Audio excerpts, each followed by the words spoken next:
भारत आज cashless economy की तरफ बड़ी तेजी से बढ़ रहा है। अगर कहीं पर आप 5 रुपए का भी कोई सामान खरीदते हैं तो कहते हैं भैया ऑनलाइन पेमेंट है।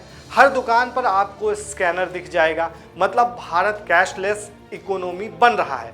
लेकिन भारत के यहाँ तक पहुँचने में पेटीएम का अहम रोल रहा है। चलिए आज पूरी कहानी समझते हैं, पेटीएम के अर्श से फर्श तक की कहानी। आखिर ऐसा क्या हुआ कि आरबीआई को पेटीएम पेमेंट्स बैंक पर बैन लगाना पड़ा। मैं हूं आपके साथ शाज जमा, आप देख रहे हैं आधान हिंदी। दरअसल कहानी की शुरुआत होती है साल 2010 से। देश में डिजिटल पेमेंट नया ही था। पेटीएम, जिसका full form payment through mobile है, उसने काम करना शुरू किया। शुरुआत में ऑनलाइन मोबाइल रिचार्ज की सुविधा मिली। 2011 में पेटीएम वॉलेट सर्विस शुरू हुई।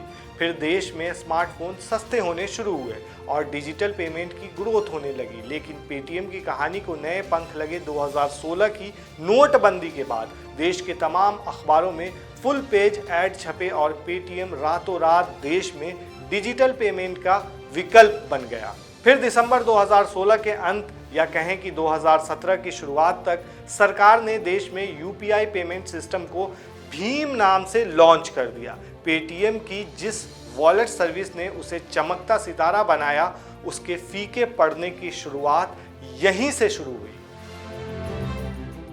साल 2017 में पेटीएम ने वेल्थ मैनेजमेंट बिजनेस में उतरने का प्लान बनाया। साथ ही एक डिजिटल बैंक बनाने की भी योजना बनाई। इसी साल मई में पेटीएम पेरेंट्स बैंक की शुरुआत हुई और जून 2017 में पेटीएम मनी भी लॉन्च हुआ। 2018 में पेटीएम पर खतरे के बादल मंडराने शुरू हो गए।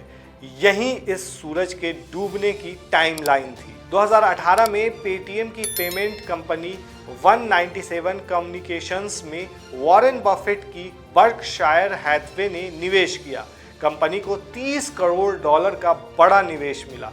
2018 की शुरुआत में पेटीएम का बिजनेस बढ़ रहा था। पेटीएम पेमेंट बैंक के माध्यम से अपनी सर्विस का विस्तार कर रही थी, लेकिन उसमें चीन के अलीबाबा ग्रुप के निवेश को लेकर शुरू से ही चिंता बनी हुई थी।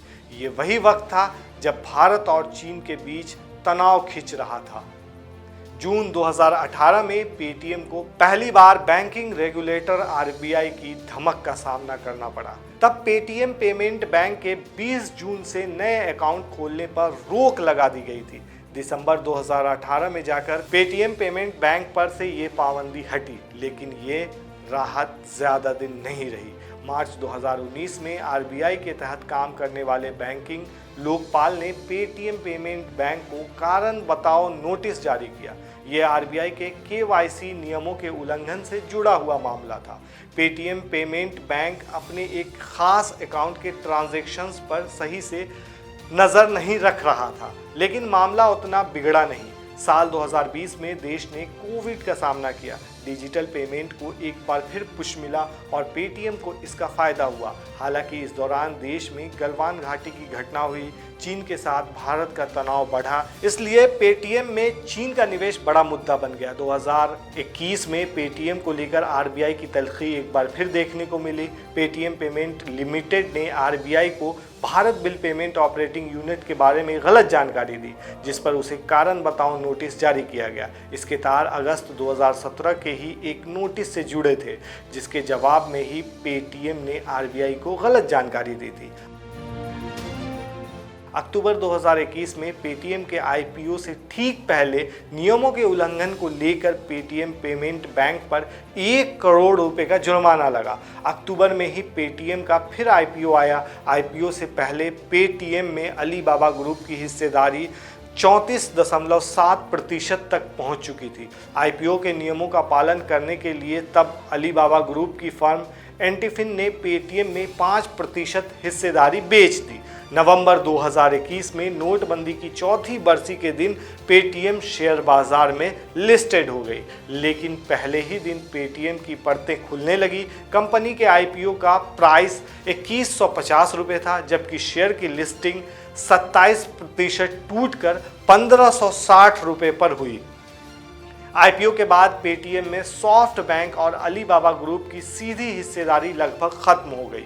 मार्च 2022 में पेटीएम और आरबीआई के बीच नियमों के पालन को लेकर एक बार फिर तनाव बन गया। आरबीआई ने पेटीएम से एक स्वतंत्र ऑडिटर से अपने आईटी सिस्टम की ऑडिटिंग कराने के लिए कहा, ताकि सिस्टम को आरबीआई की गाइडलाइंस के हिसाब से रखा जा सके। लेकिन इस पर बात बनी नहीं। तब आरबीआई ने उनके खिलाफ कड़ा रुख अपनाया। अक्टूबर 2022 में आरबीआई ने पेटीएम पेमेंट बैंक को नए कस्टमर्स बनाने से रोक दिया। उस पर तत्काल प्रभाव से पाबंदी लगा दी गई। वहीं अक्टूबर 2023 में पेटीएम पेमेंट बैंक पर आरबीआई ने 5.93 करोड़ रुपए का जुर्माना फिर लगाया। ये जुर्माना कई रेगुलेटरी नियमों का पालन नहीं करने को लेकर लगाया गया था। वहीं जनवरी 2024 में आरबीआई ने पेटीएम पेमेंट बैंक की लगभग सभी सर्विस को बंद कर दिया। वहीं ग्राहकों को अपने पैसे की सुरक्षा के लिए 29 फरवरी तक का समय दिया गया है। Paytm payment bank limited 197 communications limited की सहयोगी इकाई है। 197 कम्युनिकेशंस के पास पीपीबीएल का 49% हिस्सा है, जबकि बैंक में विजय शेखर शर्मा की 51% हिस्सेदारी है। अब सबसे बड़ा मुद्दा तो यह है कि पेटीएम पेमेंट बैंक को लेकर आरबीआई की चिंता सिर्फ नियमों की अनदेखी तक सीमित नहीं है, बल्कि ये पीपीबीएल के तहत आने वाले पेटीएम वॉलेट के ट्रांजैक्शन को लेकर भी है।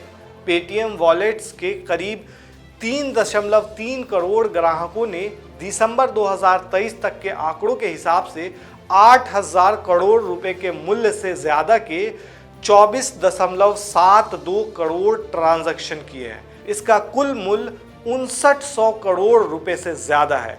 एक खबर के मुताबिक इसमें मनी लॉन्ड्रिंग से जुड़ी चिंताएं हैं।